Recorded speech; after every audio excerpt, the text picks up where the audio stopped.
ഇപ്പൊ ജനങ്ങൾ ഭയങ്കരമായിട്ട് എക്സ്പെക്ട് ചെയ്യുന്നുണ്ട്. അത് നാച്ചുറലി ആ പടം ഓടിയതുകൊണ്ടാണ്. പക്ഷെ ഒരിക്കലും നമുക്ക് എക്സ്പെക്ടേഷൻ കൊടുക്കാതെ വേണം ഒരു സിനിമ ഇറങ്ങാൻ. അങ്ങനെ ഇറക്കിയ സിനിമകളൊക്കെ ഭയങ്കരമായിട്ട് നമ്മൾ ഓവർ എക്സ്പെക്ടേഷൻ ആക്കിയാൽ അത് വലിയ കുഴപ്പങ്ങൾ ചെയ്യും. അത് നമ്മുടെ ചരിത്രത്തിൽ അങ്ങനെയാണ് നമ്മൾ കണ്ടിട്ടുള്ളത് മൊത്തം. പക്ഷെ ഇതിന് നമ്മൾ അങ്ങനെയല്ല, ഇതൊരു ചെറിയ പടമാണ്, ഒന്നുമില്ല, ഇത് കുഞ്ഞൊരു പടം അങ്ങനെ പറയാനേ ഒക്കില്ല. കാരണം എന്ന് പറഞ്ഞാൽ ഇതിന്റെ മുമ്പ് വന്ന പടം ഇതിനേക്കാളും വലിയ സ്കെയിലിൽ വന്ന. അപ്പൊ തീർച്ചയായിട്ടും ജനങ്ങൾ നമ്മൾ പറയാതെ തന്നെ ജനത്തിന് അറിയാം ഇത് അതിനേക്കാളും വലിയ പടമായിരിക്കും. അപ്പൊ അതുകൊണ്ട് കൂടുതൽ നമ്മൾ അതിലേക്ക് വലിയ ഈ പറഞ്ഞ പോലെ ഇപ്പൊ ഒന്നും കാണുന്നില്ലല്ലോ എന്ന് ആദ്യം ചോദിച്ചില്ല എൻ്റെ അടുത്ത്. പുതിയ അപ്ഡേറ്റ്സ് ഒന്നും വരുന്നില്ലല്ലോ. ഈ അപ്ഡേറ്റ്സ് വരാതിരിക്കുന്നതിന്റെ കാരണം ഒരുപക്ഷെ അതായിരിക്കും.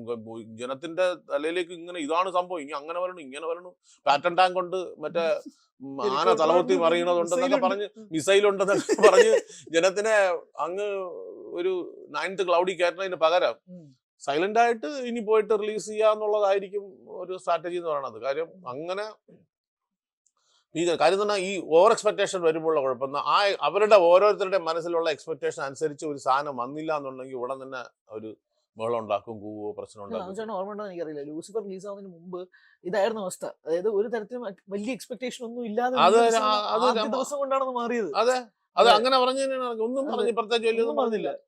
അല്ല, അതാണ് ശരിക്കും ഒരു നല്ല രീതി എന്ന് പറയുന്നത്. ജനത്തിന് അങ്ങനെ പ്രത്യേകിച്ച് ഒരു വലിയ ഇത് കൊടുക്കാതിരുന്നിട്ട് വരിക എന്നുള്ളതാണ്.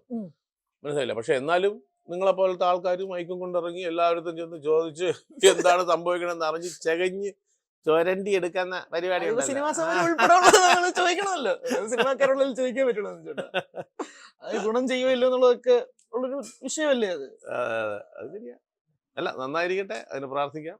അതെ. അല്ല, ഇപ്പം ഞാൻ പറയുന്ന ഈ സിനിമാ സമയം ഉൾപ്പെടെയുള്ള കാര്യങ്ങൾ ഒരു വിവാദത്തിലേക്കല്ല ഞാൻ ചോദിക്കുന്നത്. പക്ഷെ അങ്ങനെയുള്ള കാര്യങ്ങളോ ചർച്ചകളോ വരുന്നു, അതിനിടയിൽ തന്നെ ഒരു ഭിന്നത ഉണ്ടാകുമ്പോഴേ പ്രേക്ഷകരുടെ ഉള്ളിൽ തന്നെ ഒരുപാട് പ്രശ്നത്തിലാണ്. കാര്യം OTT ഒന്നും ഈ റിലീസ് ചെയ്ത് തിയേറ്ററിൽ പോയി ജനം കാണുന്ന ഒരു പ്രോസസ്സേ നിന്നുപോയില്ലേ ഈ കോവിഡോടുകൂടി. അപ്പൊ അതിപ്പോ കുറേശ്ശെ തിരിച്ചു വന്നുകൊണ്ടിരിക്കുകയാണ്. അതൊരു പൂർണ്ണ നിലയിൽ എത്തിയിട്ടില്ല. ആളുകൾ പണ്ടത്തെ അവസ്ഥ എന്തായിരുന്നു? പണ്ട് തിയേറ്ററിൽ തന്നെ പോയി കാണണം, വേറെ ഒരു മാർഗവും ഇല്ല. നോട്ടീസിൽ കൂടെ അറിയുള്ളൂ, പോസ്റ്റിൽ കൂടെ അറിയുള്ളൂ, റേഡിയോയിൽ കൂടെ അറിയാം ഒരു പക്ഷെ. അല്ലാതെ എങ്ങനെയാണ് ജനങ്ങൾ അറിഞ്ഞുകൊണ്ടിരുന്നത്? 75-ലും 80-ലും 85-90 വരെ 95 വരെയൊക്കെ എങ്ങനെയാണ് അറിഞ്ഞുകൊണ്ടിരുന്നത്? പിന്നെ കുറെയൊക്കെ TV-യിൽ. ഇപ്പോഴല്ലേ സിനിമയുടെ കഥ പോലും അവിടെ ഷൂട്ട് ചെയ്യുന്നതിന് മുമ്പേ ഇതിൽ കൂടെ വെളി വരും. അങ്ങനത്തെ അവസ്ഥയായി ഇപ്പം. അപ്പൊ അതുകൊണ്ട് കാലം വളരുന്ന അനുസരിച്ച് ബുദ്ധിമുട്ടുകളും വളർന്നുകൊണ്ടിരിക്കുകയാണ്. അപ്പം അന്ന് ചാനലുകാർ എടുത്തോണ്ടിരുന്നു, ഇപ്പൊ ചാനലുകാർ എടുക്കുന്നില്ല, പകരം OTT എടുത്തോണ്ടിരുന്നു. ഇപ്പൊ OTT എടുക്കുന്നില്ല. അപ്പൊ ജനം തിയേറ്ററിലും പോകുന്നില്ല, OTT-ലും എടുക്കുന്നില്ല എന്ന് പറഞ്ഞാൽ ഇത് എവിടെ കൊണ്ട് ഈ മുടക്കിയ കാശുണ്ടാക്കും? കാശ് തിരിച്ചു പിടിക്കണ്ടേ? ഒരാൾ 1 കോടി രൂപ മുടക്കിയ അല്ല 1 കോടി രൂപ എങ്കിലും തിരിച്ചു കിട്ടണ്ടേ അയാൾക്ക്? നിർമ്മാതാക്കളുടെ പ്രശ്നമുള്ള ന്യായമാണ്, 100% ന്യായം തന്നെ. പ്രൊഡ്യൂസർമാരുടെ പ്രശ്നങ്ങൾ ന്യായം തന്നെയാണ്, അല്ലാന്നൊന്നും ഒരിക്കലും പറയണില്ല. അവർ കാര്യം കാശ് മുടക്കുന്ന ആൾക്കൊരു വില കൊടുക്കണ്ടേ? അപ്പൊ തീർച്ചയായിട്ടും ന്യായം തന്നെയാണ്. പിന്നെ ഓരോരുത്തർ പൈസ വാങ്ങിക്കണം അവരവരുടെ ഇഷ്ടമാണ്. അതിപ്പോ നമുക്ക് പറയാക്കൂല. എനിക്ക് ചെന്നിട്ട് ഒരാളത്ത് നിങ്ങൾ പൈസ ഉറക്കി, നമ്മളങ്ങനെ പറയും.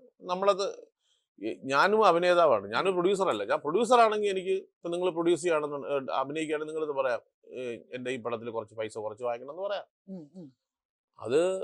അത് പക്ഷെ നമ്മള് ഒരു ഹീറോയോ അല്ലെങ്കിൽ ഒരു സൂപ്പർ സ്റ്റാറോ ആരെങ്കിലും ഒരാളെ വച്ചിട്ടാണ് നമ്മൾ ആ പടം ചെയ്യാൻ താല്പര്യപ്പെടുന്നതെങ്കിൽ അപ്പൊ അദ്ദേഹം പറയണ അതും കൂടെ നമ്മൾ കേൾക്കേണ്ടി വരും. മനസ്സിലായില്ലേ? അത് തന്നെയാണ് ഇവിടുത്തെ ഇപ്പൊ വലിയ പ്രശ്നമായിട്ട് കണ്ടിരിക്കുന്നത്. അതാണ് ഇത്. എന്താ പറയണത്, എനിക്ക് കഷത്തിൽ നിന്ന് ഇരിക്കണ വീഴാൻ പാടില്ല, പക്ഷെ മോളിൽ നിന്ന് എടുക്കണം എന്ന് പറയുന്ന ഒരു അവസ്ഥയാണ്. എനിക്കിത് ഒന്നില്ലെങ്കിൽ ഇപ്പൊ കൈ എടുക്കാൻ ഇത് വീഴും, ഇത് വീഴാൻ പാടില്ല, എന്നാൽ അത് എടുക്കുകയും ചെയ്യണം എന്ന് പറയുന്നത് പോലെയാണ്. അല്ല, ഞാൻ പോയിന്റ് ചോദിച്ചോണ്ട് പറയാം. കാരണം ഇപ്പം ചാനൽ എടുക്കുന്നില്ല, OTT-യും ബിസിനസ് അതുപോലെ എടുക്കുന്നില്ല. പക്ഷെ ഈ പ്രതിഫലം കൂടുമ്പോൾ നിർമ്മാതാക്കൾക്ക് തിരിച്ചു കിട്ടാൻ വേറെ 2 വഴികൾ അടഞ്ഞും പോയി. അപ്പൊ ഇവരെന്ത് ചെയ്യും എന്നുള്ളതാണ് ചോദ്യം. അതുകൊണ്ടാണ് ഈ പ്രതിഫലം കുറയ്ക്കുമെന്നുള്ളത്. അതുകൊണ്ടാണ് അവർ പറയണത്.